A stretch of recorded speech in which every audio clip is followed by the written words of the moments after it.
네, 말 그대로 이분에게 죽은 새가 전달됐습니다. 어떤 일이 있었던 걸까요? 먼저 영상 하나 만나보고 오시죠.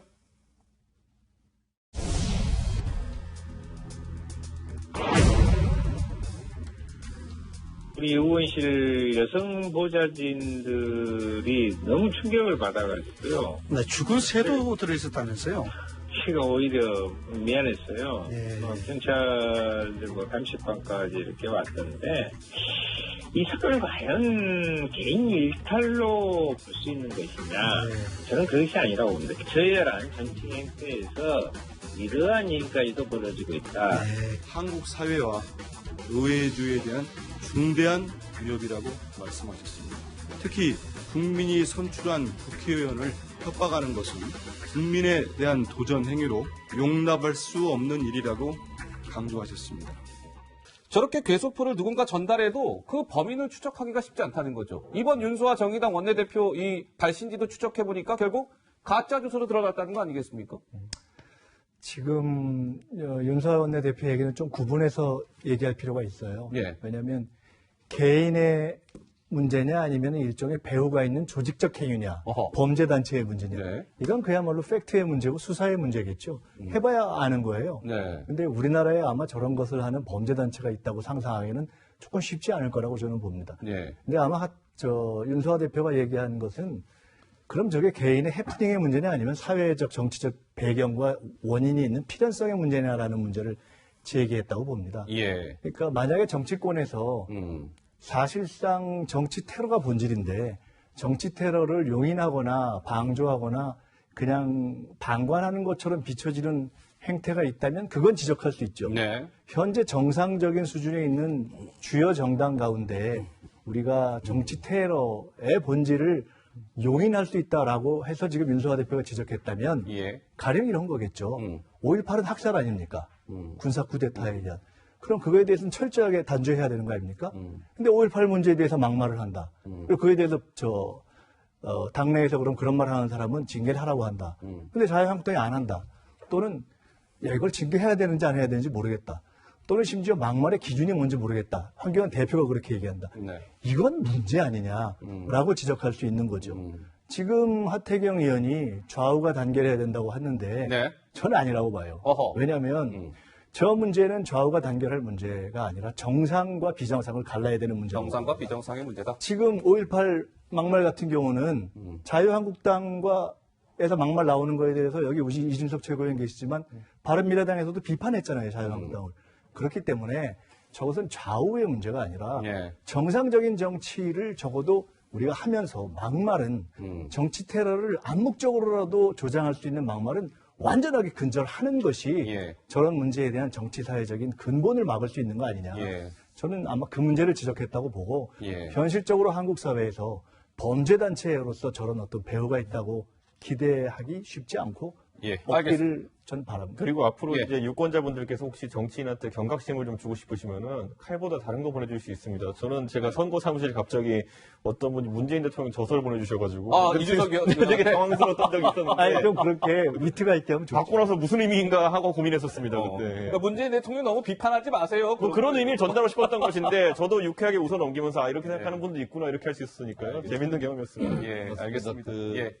우리 김민석 원장님께서 이제 정상과 비정상을 말씀하셨는데, 그러면 과거에 그 한민구나 김관진 장관에게 배달된 그 백색 가루 이런 것들에 대해서는 뭐 그때 정의당이 무슨 논평을 냈다는 얘기를 못 들어봤거든요. 비정상이죠. 그 그러니까, 백색 테러는 비정상이죠. 그러니까 이걸 가지고 과연 배후가 있는 것처럼 누가 무슨 부추겨서 가리킨 것처럼 이렇게 심서봉대하고 손을 넘어가서 확대해버리는 이 자체가 잘못된 정치행위죠. 제가 팩트의 문제는 수사의 문제라고 말씀드렸고 적어도 그런 것을 옹호하는 말을 하지는 말아야죠. 네. 그것이 문제라고 지적한 거죠. 아니 윤수아 그 소포 자체가 한국당에서 옹호를 한 것도 아니고 과거의 행태를 가지고 다 짚어갖고 이러니까는 그것이 이런 테러를 가르쳤다 이렇게까지 나가는 것도 저는 너무 심하다. 저는 5.18에 대한 막말은 5.18 학살에 대한 옹호라고 봅니다. 아니, 저기 무슨 5.18 무슨 얘기가 나왔습니까? 알겠습니다. 여기까지 바로 하겠습니다. 그런 것이 예. 이러한 정치적 형태를 낳은 거죠. 예. 처음부터 너무 분위기가 뜨거운데요. 저희 아직 1시간 더 방송해야 되는데요. 자, 윤수아 정의당 원내대표에게 전달된 괴소포 문제를 좀 짚어드렸고요. 다음 주제로 한번 넘어가 보겠습니다. 이번 주제 역시 화면으로 준비되어 있습니다. 만나보시죠.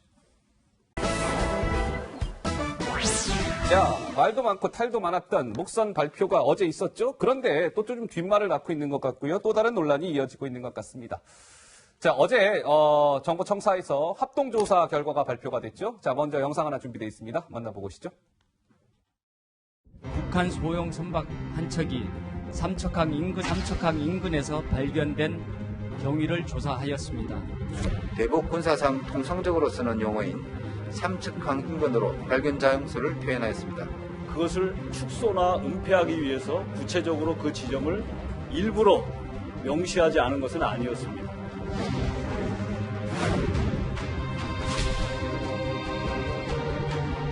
전반적인 해안 경계 작전에는 문제가 없었습니다. 북한 소형 복선의 삼척항 입항 상황을 분석해본 결과 경계작전 실패와 국민들께 제대로 알리지 못한 부분이 있었습니다.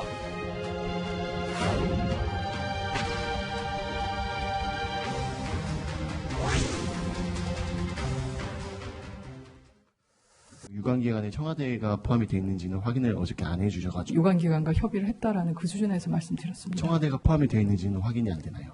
네, 저와 유관기관이라고만 말씀드린다고 말씀드렸습니다. 책임 소재를 가리는 게 필요하다고 생각하는데요. 그 부분에 대해서는 전혀 앞으로도 할 생각이 없으신가요? 네, 현재까지는 조사 결과는 어제 발표한 것으로 마무리된 것으로 알고 있습니다. 자, 유관기관과 협의를 통해서 삼척항 인근이라는 표현이 등장하게 됐다는 것이 이제 국방부의 설명인데 그 유관기관에 청와대도 포함이 되느냐 이런 질문에는 명확히 지금 답변을 하지 않고 있습니다. 김민석 원장님 어떻습니까? 정부의 입장에서는 최선을 다한 조사 결과라고 생각하십니까? 어떻습니까? 일단 저 부분은 제가 지난번 방송 때도 말씀드렸는데요. 제가 보기에도 발표 과정에 문제가 있었다고 봤기 때문에 저건 잘못됐다고 이미 전에는 말씀을 드렸고 예. 저 부분에 대해서 포괄적인 부주의나 지금 잘못에 대해서 이미 장관을 포함해서 사과를 했지 않습니까? 예. 심지어 대통령도 상당히 중하게 저것에 대해서 경고했다라는 보도가 나오고 있는 것을 보면 예. 종합적으로 이번 처리 과정에 문제가 있었던 것은 저는 명료하다고 봅니다. 명료하다. 인근이라는 표현을 쓴 것이 예. 또는 누가 인근이라는 표현을 쓰도록 지시했느냐가 과연 쟁점이 될 수 있느냐 저는 잘은 모르겠습니다. 잘 모르겠습니까? 예. 저것이 지금 문제점이 있을 때 최대의 쟁점인지 인근이라는 것은 그 인근 중에 어디라고 딱 특정을 안 했다는 것을 문제로 삼는 것인지 인근이 아닌데 인근이라고 했다는 것을 문제로 삼는 것인지 사실 쟁점이 좀 불명료해서 예. 그 부분을 인근이라고 표현한 것 자체를 지금 쟁점이라 하는 것에 대해서는 제가 일단 문제 제기를 하는 분들이 좀 더 명료하게 제기를 했을 때 제가 답할 문제는 아니지만 저 나름대로의 설명을 할 수 있지 않는가 이렇게 생각이 들고요. 예. 그다음에 유관기관의 문제에 대해서는 뭐 이미 얘기를 했기 때문에 예. 박종희 의원 한 말씀 하시겠습니까? 인근이라고 했다면 이제 귀순이 아니라 표류에 무게를 둬서 얘기한 거로 보면은 그게 이제 이 은폐에 대한 그 의혹이 있는 거죠.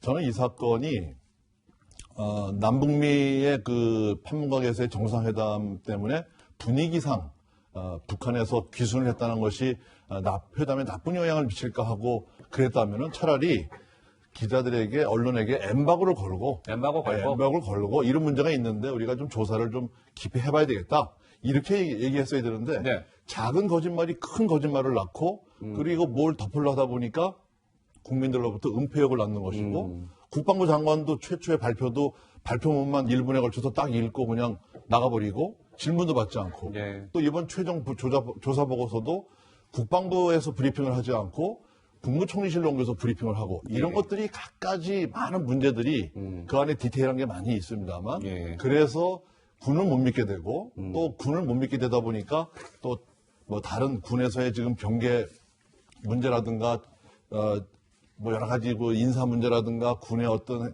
이 안보 태세라든가 이런 거에 대해서 국민들이 점점 걱정이 많아지는 것이죠. 예, 알겠습니다. 저는 근데 아까 이제 봐야 될 것이 제가 정무적 판단이 자꾸 이런 안보 상황에 개입되는 인상이 있다라고 했는데 정무적 판단? 정무적 판단은요 아랫사람이 하는 게 아니라 무조건 윗사람이 하는 겁니다. 그러니까 유관기관이 누구냐 물었을 때 기자들이 묻는 거는 청와대가 했느냐라고 하는 것인데 유관기관이 누군지 얘기 안 한다 하더라도 청와대라고 생각할 수밖에 없는 것이고 자꾸 저런 식으로 이제 그 청와대라는 단어를 써서 확인 안 해주게 되면요 이거 이태원 살인 사건같이 되는 겁니다. 살인 사건이 일어났는데 범인이 누군지 특정이 안 되기 때문에 처벌을 못 받는 상황. 지금도 이 부분에 대해 가지고 만약에 안보 상황에 정무적 판단을 개입시켜 가지고 국민들의 혼란을 야기한 사람이 있다면은 그 사람은 인사상의 책임을 져야 되는 겁니다. 근데 저 모호한 표현 때문에 책임 안 진다면요 비슷한 상황이 되는 겁니다. 15일 목선이 들어오고 16일 날 청와대 지하벙커에서 안보실장과 합참의장이 회동을 했어요. 그리고 그 당시에 문재인 대통령은 유럽 순방 중이었습니다. 그랬으면 그 안에서 정무적인 판단이 이루어진 거거든요. 그런데 그 이후로 국방부 발표라든가 모든 것들이 계속 거짓말하다 보니까 지금 이 지경까지 온 거 아닙니까? 자, 김민지 기자, 청와대가 일단은 어제 정부 합동조사 결과를 보면 청와대가 관여하지 않았다, 이게 확인되지 않았다 이런 발표 내용이 나왔는데 그럼에도 약간의 의문이 남는다, 좀 이런 목소리도 나오고 있죠. 네, 정부 발표 이후에 이제 정경도 국방부 장관이 어제 국회에 나왔습니다. 국회 국방위원회 회의에 참석을 했는데 여기에서 이제 청와대 안보실 관계자의 징계에 관해서 언급한 내용 때문에 뭔가 의혹이 증폭되고 있습니다. 어떤 발언인지 직접 들어보시죠.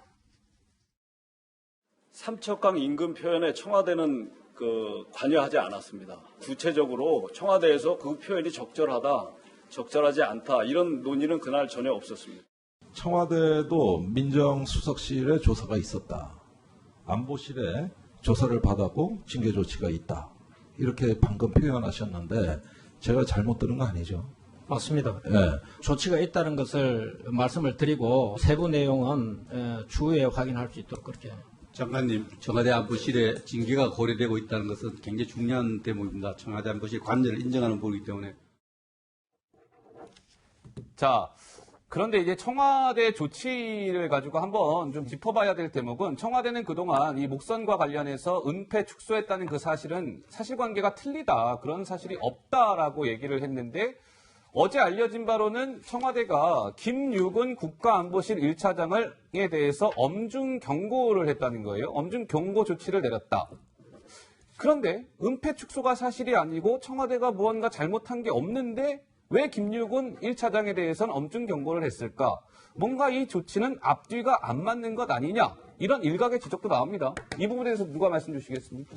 예. 글쎄요, 저는 저 부분에 있어서 포괄적으로 지금 사안 전체에 대해서 정확하게 설명을 정돈돼서 빨리 정리해내는 것에 잘 안 됐다는 점은 이미 다 인정하고 있는 거 아닙니까? 예. 그 과정에 어디에 문제가 있었기 때문에 청와대 내부에서 어떤 급의 인사에 대한 징계인지는 모르지만 어떤 수준의 징계인지는 모르지만 징계 또는 경고가 있었다고 되어 있는 것이고 저건 이제 확인을 해봐야 될 사안인 거죠. 저희들이 지금 알지 못하니까.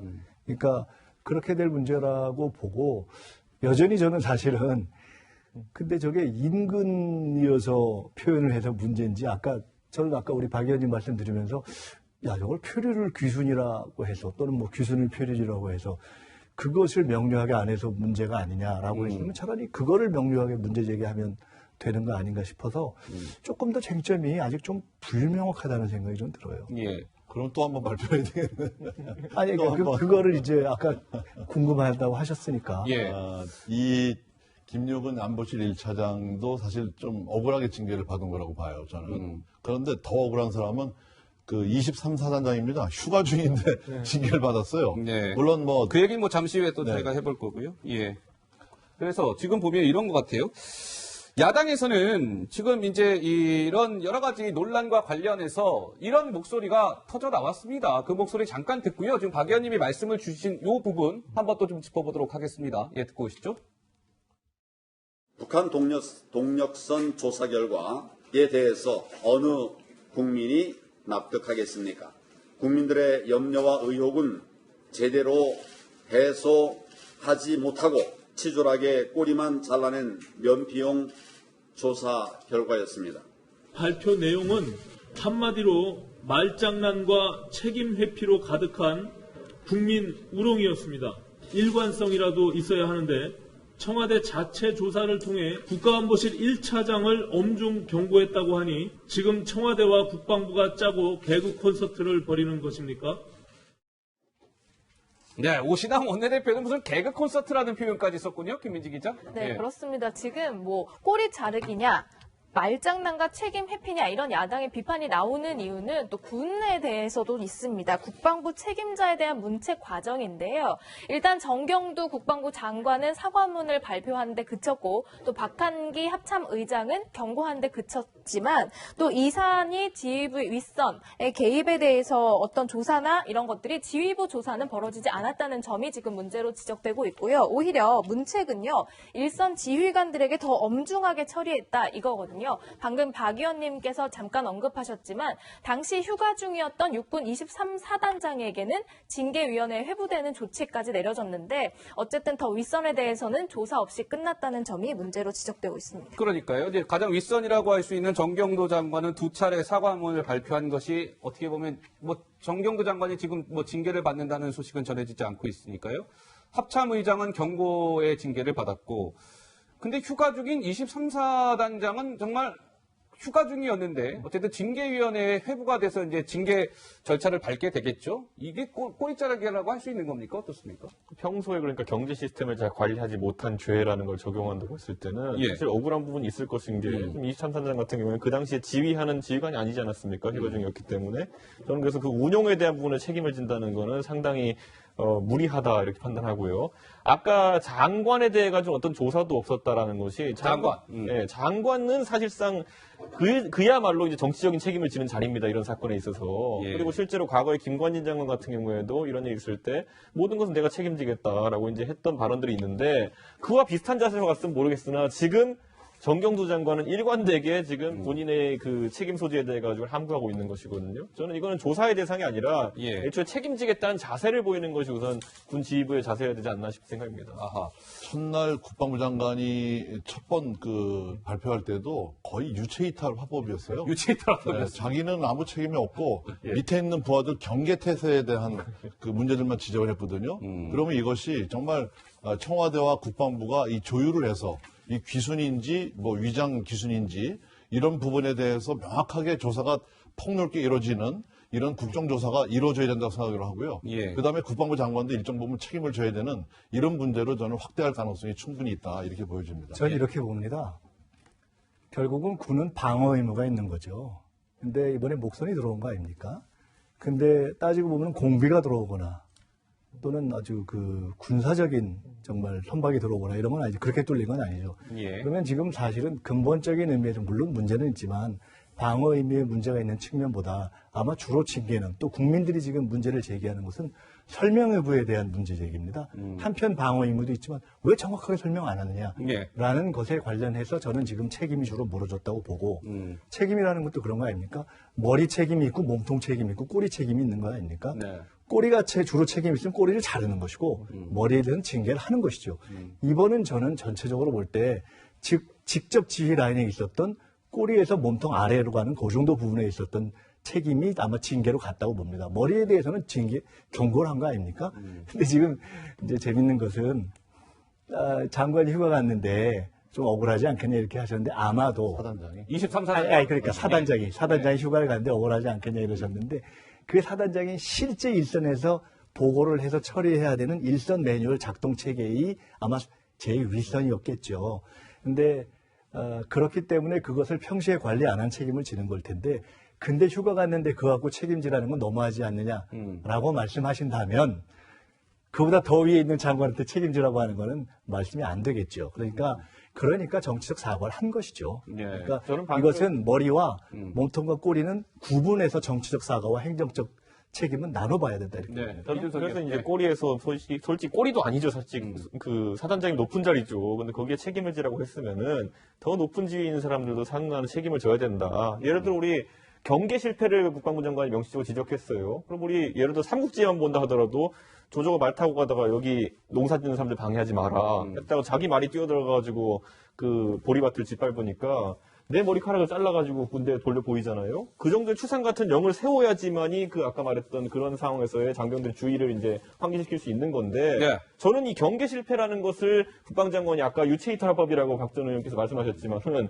나는 잘못한 거 아닌데 그 경계 실패를 일선에서 했다라고 하는 것 자체가 지휘관의 자세인가에 대한 약간 의문을 갖게 합니다. 저는 이채원 의원 말씀이 맞다고 봅니다. 그러니까 결국은 최고 책임자인 장관이 머리를 이렇게 아까 그 장군이 머리를 잘랐다라는 정도가 사과죠. 반성의 표현이고. 근데 그러면 장관을 잘라야 되느냐? 그 문제는 아니 조조를 자른 건 아니잖아요. 그렇기 때문에 그거는 실제 일선 책임자에 대한 징계로 간 것이고 마치 조조가 자기의 머리를 잘랐듯이 장관은 정치적 사과를 한 것이다. 알겠습니다. 자, 목선 어제 합동조사 결과 발표 이후에 불거진 논란이랄까요? 좀 짚어드렸습니다. 다음 주제로 한번 넘어가 보겠습니다. 이번 주제 역시 화면으로 마련되어 있습니다. 확인해 보시죠. 네, 6.25 행사를 남북이 같이 한다.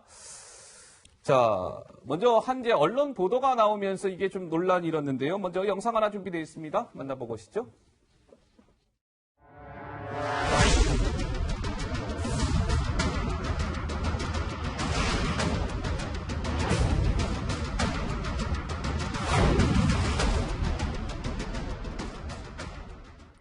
자, 그러니까 내년이 이제 6.25 전쟁 70주기인데 국방부가 김민지 기자 내년 그러니까 70주기 때 북한과 뭔가 공동 기념 사업을 검토하고 있는 거 아니냐 이런 소식이 알려지면서 지금 논란이 일고 있는 거죠? 네, 말씀하신 그대로입니다. 국방부가 이제 최초 검토한 보고서가 하나 공개가 됐는데요. 언론을 통해서 공개된 보고서 내용을 살펴보면 남과 북이 6.25 전쟁 기념 사업을 공동으로 참여한 방안을 할 필요가 있어서 이런 것을 검토했다 이런 내용입니다. 그러니까 말씀하신 대로 6.25 전쟁에 관한 어떤 그 기념 행사를 남과 북이 함께하는 행사를 국방부 차원에서 검토했다고 하기 때문에 이제 논란이 되고 있는 겁니다. 예. 그러니까 이게 이제 국방부가 이제 어떤 한 단체에 용역을 줬고 그 용역 결과를 이제 국방부가 받은 것이죠. 이제 그게 내용이 좀 알려지면서 논란이 되고 있는데 어떻습니까? 이게 김민석 원장 보시기에는 내년에 70주기 때 남과 북이 6.25 행사를 공동으로 개최하는 방안이 일부 검토가 된 건 맞는 것 같아요. 국방부 차원에서. 이거 좀 논란을 어떻게 보세요? 김 원장께서는?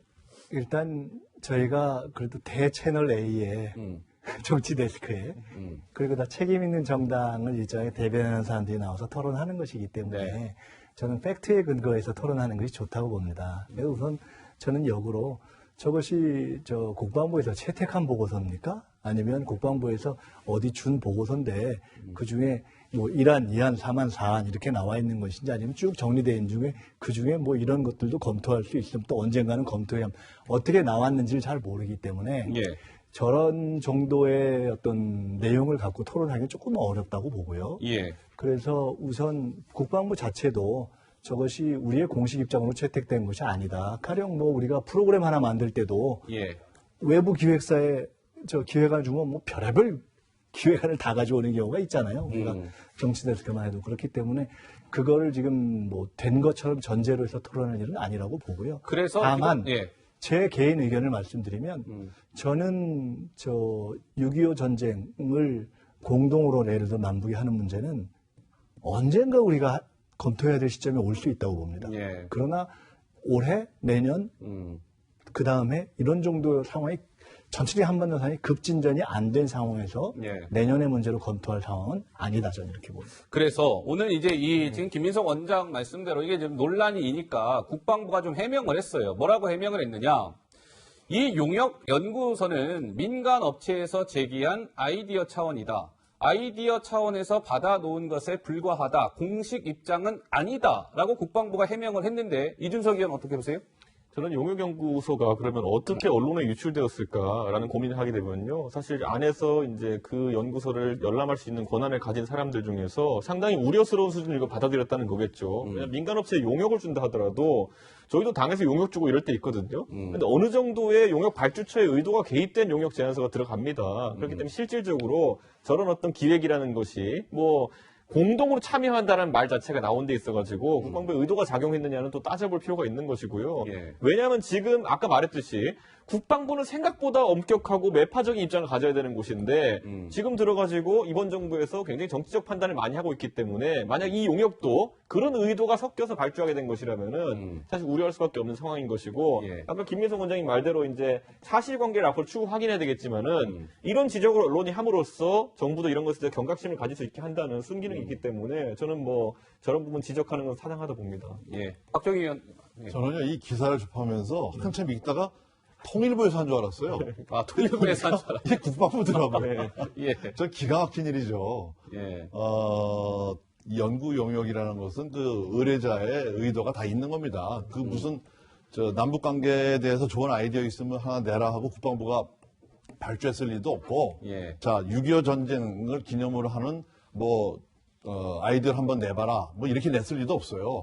굉장히 세밀하게 준 겁니다. 그러니까 이제 거기에 무슨 목적성이라든가 평화성 뭐 이런 게 다 들어가 있는데 예. 저는 아까 우리 이준석 최고위원님 말씀하셨지만은 국방부가 지금 정치의 코드를 너무 맞추고 있어요. 아, 이 일전에 그 정경도 장관이 그런 얘기를 했습니다. 북한에서 탄도미사일을 쐈을 때 미사일을 쏜 거 보니까 북한에 대화의지가 있는 것 같다. 아니 어떻게 대화의지가 있는 게 어떻게 합니까? 그다음에 송영무 전 국방장관은 뭐라 했냐면 김정은 지도자 국방위원장은 민주적 사고방식이 굉장히 있는 사람 같다. 그 어이없는 얘기들을 했어요. 우리가 국민 정서로 받아들일 수도 없고요. 그다음에 이런 그 국방부의 대북관 그리고 6.25 전쟁이 뭡니까?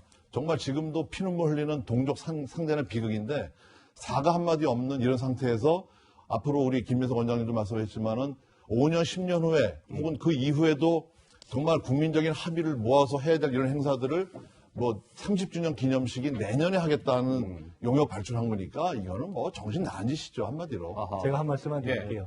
저거를 6.25 전쟁을 남북이 공동으로 행사하자. 북한에 갔다가 제안을 해도 안 받을 겁니다. 아니, 북한에서도 전쟁 치른 사람들이 많잖아요.